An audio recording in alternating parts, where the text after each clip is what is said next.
If you want what most people don't have, you must be ready to do what most people aren't willing to do. Sacrifice what most people aren't willing to sacrifice.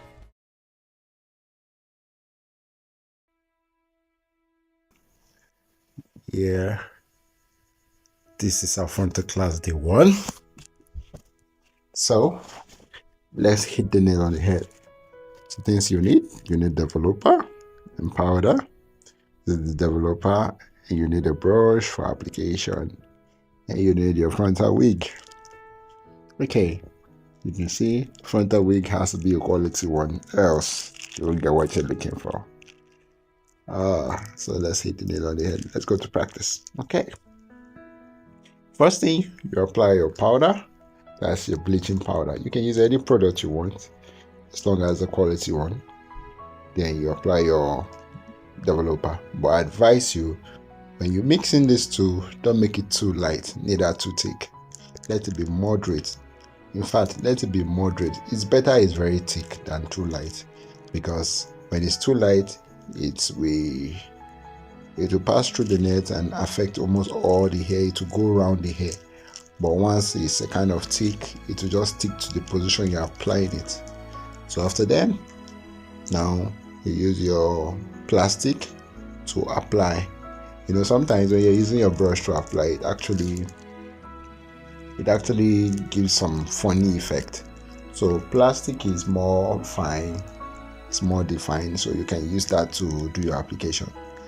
So in applying this product, you have to be very careful. You have to maintain the tension in your hand so that you will not press the product against the lace, because when you press the product against the lace, it might go through the lace and affect the hair, which will cause so many errors. And I believe we're going to talk more about that in our next video. We'll talk about errors you can encounter when bleaching, when installing, and the rest. But for now, let's focus on the main thing. So as you can see here, we're going to stage 2. Now, after you apply, you have to wait for like 10, 15 to 20 minutes. Depends on your bleaching product and the quality of your human hair. If it's raw, it will bleach very fast. So you have to bleach to the skin tone you want. If this is a dark person, you have to make it very dark. You have to make the bleaching to be very dark. If it's a light person, you have to make it very light. So after you're done with the bleaching, you wash. The next one now is to get a mannequin that has human feeling, not a strong mannequin. When your mannequin is strong, please try to use a towel on it. So you get your tweezer. You see different shapes of tweezer for different effects you want to get, but preferably I'll prefer the sharp edge tweezer, not the sharp edge, the angled tweezer, because of the way you're going to be laying down your tweezer when plucking the hair. So talking about this particular tweezer, that is what I mean. It's best for the plucking. So we'll go to the plucking game. I'll show you how to do your plucking properly. So you can see this is a pre-plucked frontal, a factory pre-plucked frontal, but it doesn't stop us from plucking. So at the edges, we call those edges baby hair. So you can free those ones out. So first thing first you need to do before plucking is you have to give a 1 inch gap into the hair where you can start your plucking. When I mean 1 inch gap, I mean you have to start from the back. You can see you have to fetch some hair out. You just give like 1 inch or less than 1 inch, but at least 1 inch gap. So it depends on the kind of effect you want to get. Do you want to get an effect like when you put a strand of comb, you will see lines on somebody's hair, like maybe when a person did a gel style and you're seeing lines around the hair? So you can choose to have that effect in that plucking. So if it's that effect you want to get, this is the way to pluck the hair. This is the way to pluck the hair. You pluck, skip, pluck, skip, pluck, skip, pluck, skip, until it comes out the way you want it. So if your tweezer is not angled shape, it's not sharp enough, you can't get this free flow. And one thing you mustn't do is that you will not stay in one place and bleed for a longer time. You have to go from left to right, left to right, left to right. And anything you do to the left, you do to the right. Anything you do to the left, you do to the right. So after you finish plucking, you section the hair again, you fetch a little portion and apply on top. Then you pluck again, and again. Now this time with the portion you are fetching is not more from the back, but from the front to the back. Then you keep plucking in that same manner from the left to the right, from the left to the right. You keep doing it gradually until you have a successful plucking stage or plucking process. So one of the main reasons why you have to start plucking from the back is that when you are plucking from the back, if there's any error or you pluck a particular place too much, the hair at the front should be able to cover the errors you made at the back, or it will remind you to minimize the amount of hair you're plucking. So in that way, it is easier and professional for you to prevent any error or to cover any error. So mind you, when you're getting to the front, the more closer you get, the more you minimize the quantity of hair you're plucking. So when you want to pluck, you try as much as possible to open the tweezer in a very small amount so that it can pick at least just 2 to 3 strands of hair. But when your tweezer is opening very wide to pick the hair, you might pluck more than enough and it will lead to plenty of error. That place might look like it's scanty. So the reason why the hair is looking this easy to pluck is because the bleaching process was successful and apply to it. Sorry, I have an incoming call that I needed to end it up. So that doesn't mean anything. Let's go. So now when you get to the front, you try as much as possible to minimize the amount of hair you pluck, because as you can see now, she's taking very careful measures when plucking, but she wants to have that natural flow and feelings when it comes to plucking. So don't say, in this video I'm only doing the right side or the left side. No, for video sake, for tutorial sake, that's why it looks like we're only doing one side, but exactly what you do to the left is what you do to the right. You won't say, hey, let me finish the left first before I go to the right. No, you do it from the left to the right. You pluck in this manner. So let's watch closely and learn how to pluck. You can watch the way she keeps her hand very easy. So, and there's one thing I omitted. When you get to the baby hair, you use the tipped tweezer. You know, we have the two type of tweezer. We use the tipped one for the front, the main front. Let's just go. Just take note of each tweezer she used for each stage. So stage 4, installation. Okay, things you might need.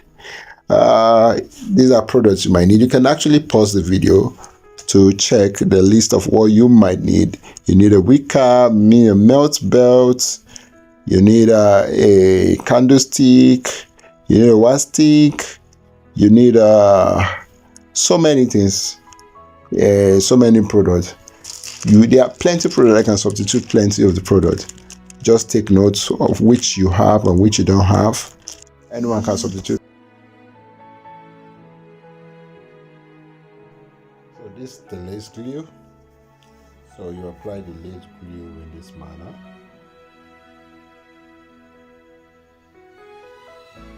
So after which you put your cap in. The cap is permeable. When I say permeable, I'm using a scientific language. That means it allows some product to pass through it. So you can actually blend it so that it will melt on time. followed by using your thread to hold down the hair in this manner. So after then, by then the glue has melted, then you trim it with your small surgical scissors. You need a small surgical scissors so that the trimming effect will not be very obvious. That's why you need the small surgical scissors. So you can see sometimes when you trim it this way, you might have excess showing. So if that excess cannot be trimmed, then you have to apply your glue to cover that effect that is showing that yes, it actually trimmed hair. Then the next thing now is you have to apply one shade darker or one shade lighter of foundation to the lace and the head. That is it's advisable you apply one shade lighter to the lace, then one shade darker to the cap, so that when you're laying it down, it will look natural like our hair. For me, foundation works best, and I use more of Tara, and yes, I use more of Tara.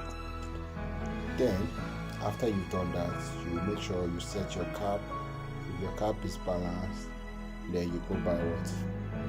Applying your product.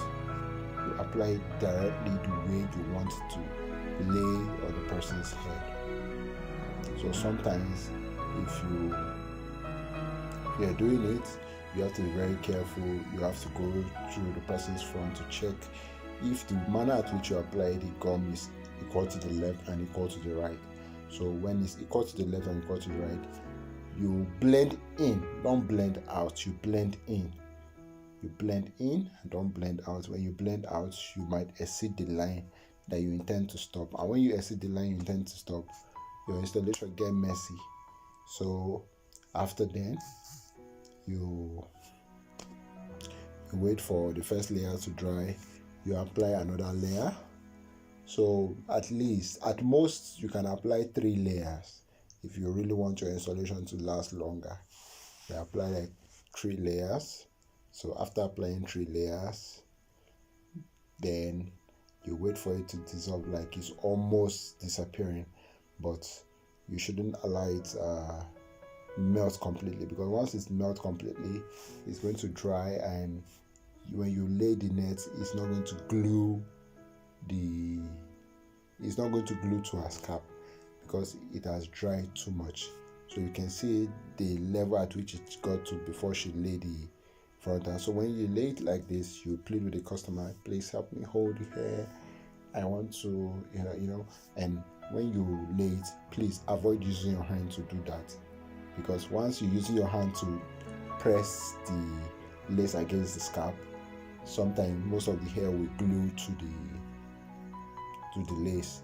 So instead of doing that, once you ask the customer to help you hold that stuff, you have to use a smaller comb or a bigger comb to do that.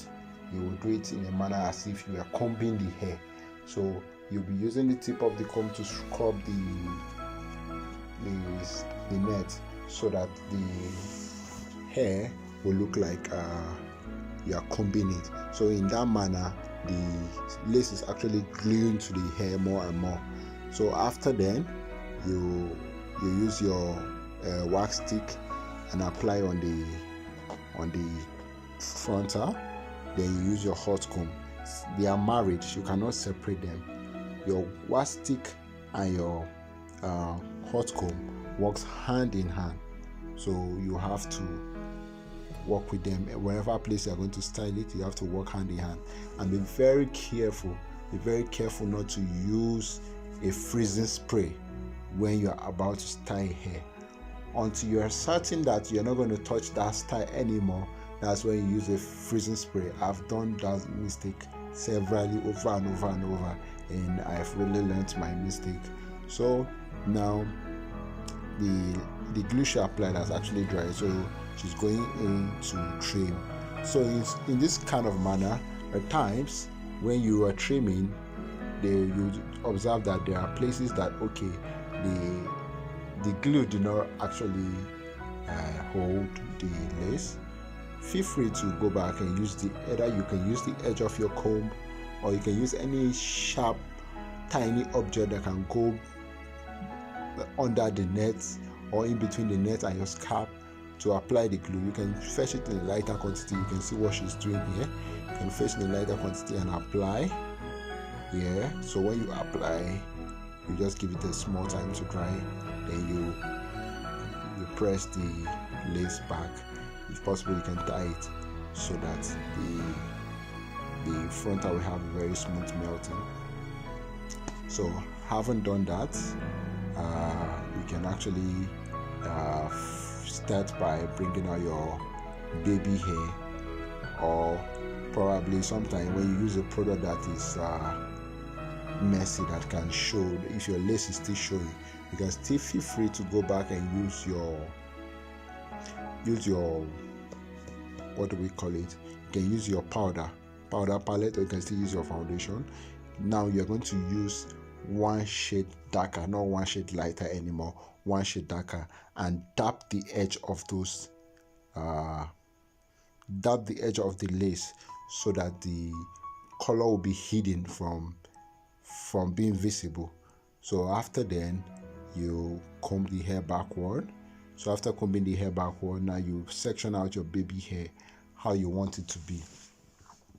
So when you section out your baby hair, you use your band to tie it around, so that you're doing two things at the same time. You're actually trying to melt the nets to the hair, and you're also trying to hold down the frontal, because when you're styling, sometimes your activities will want to pull the hair. So since it's going to pull the hair, you have to be very careful. You have to use that band as your support to hold down the hair. So you can see why she brings out the baby hair. The baby hair still is standing as a support for the meantime, to hold down the hair, the lace to the head, so that it won't pull. Then you go and do whatever style of your desire you wish to do. So you can see this is the style the customer wants. So now this is the style. Let's take a look at what she's gonna do, and we'll get back to the video.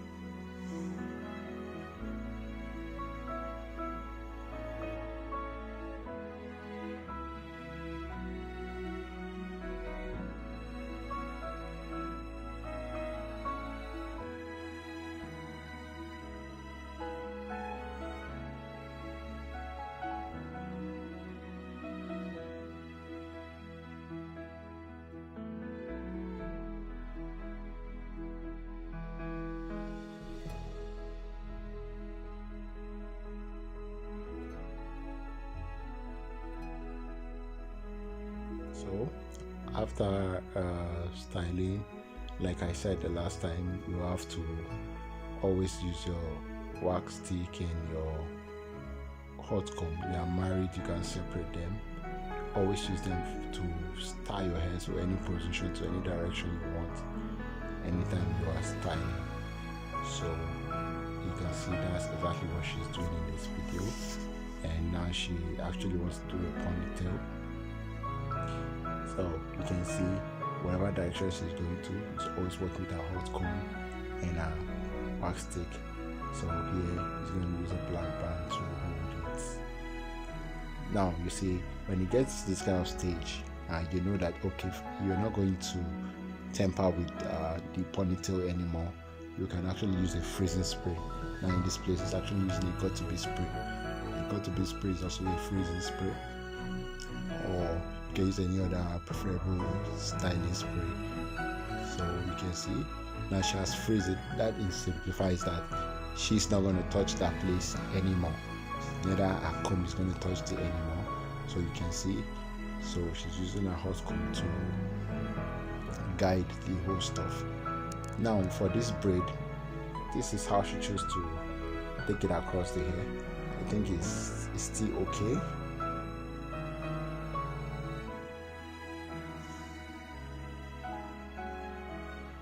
You can see the way she's stitching it. So after stitching it like this, I believe she's going to fix a bundle on it so as to cover her stitches. Okay, so you can see here she has fixed a bundle on it. Then now she goes for the baby hair. The baby hair is always the last thing you do when it comes to styling of hair. So now we use a very good edge control. You can use a got to be wax edge control. You can use a olive edge control. You can use any good edge control in as much as the edge control is not oily. So avoid oily edge control, and also avoid using a lace glue as an edge control, because once a mistake is done you can't reverse it. So use edge control that are not too oily, neither will give a whitish result. So once you apply your edge control, always work with your hand dryer, because some edge control, immediately you apply them, they need hair to dry them. So this is what she's doing. You can see this yellowish thing you're seeing is actually the hand dryer drying the edge control instantly to avoid it looking whitish. Then in these other lines, it's trying to make the line visible by applying a foundation on the line. Then this tape you see now is actually using to make a straight line to cover up the line and spray it with a black spray, and that's what she did. So you can see now she has to spray the free spray one more time, then put her hair tie, just to make the hair stay one place and shiny. So now she's done, and after, though you have to enter a dryer when you're doing that. So after she's done, she sprayed the necessary required product for the human hair. Then this is the end result. So when you follow all of these steps I've showed you, I believe that you should do a successful installation. So thank you. Please stay tuned for more of our videos. If you have any question, please, you can just mention in the comment below. Thank you very much. You still remain Obination Signature. God bless you.